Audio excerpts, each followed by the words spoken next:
புதுக்கோட்டை திருக்ககர்ணம் பகுதியில் உள்ள ராமர் மடத்தில் ராமர் நவமியை முன்னிட்டு ராமருக்கு சிறப்பு பூஜைகள் செய்யப்பட்டு சிறப்பு அலங்காரம் செய்யப்பட்டது. அதேபோன்று சீதா, லட்சுமணன், ஆஞ்சநேயர் ஆகியோருக்கும் சிறப்பு அலங்காரம் செய்யப்பட்டது. ராமருக்கு 108 சுவாசினி பூஜை, ஸ்ரீ விஷ்ணு சகஸ்ரநாம பாராயணம், ஸ்ரீ லலிதா சகஸ்ரநாம பாராயணம் ஆகிய பூஜைகள் செய்யப்பட்டது. அதனைத் தொடர்ந்து ராமருக்கு பல்வேறு விதமான தீப ஆராதனைகள் காண்பிக்கப்பட்டன. இதில் சுற்று வட்டார பகுதியை சேர்ந்த ஏராளமான பெண்கள் மற்றும் பொதுமக்கள் கலந்து கொண்டு சாமி தரிசனம் செய்து சென்றனர்.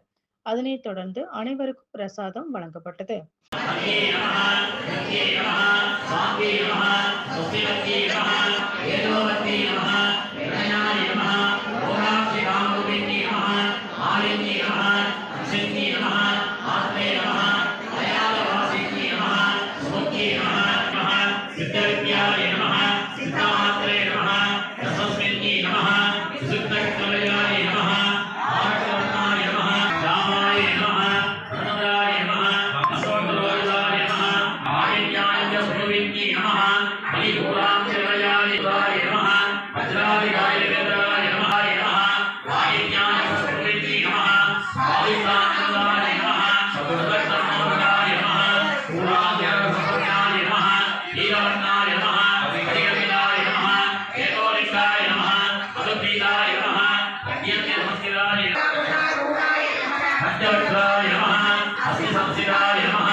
Namaha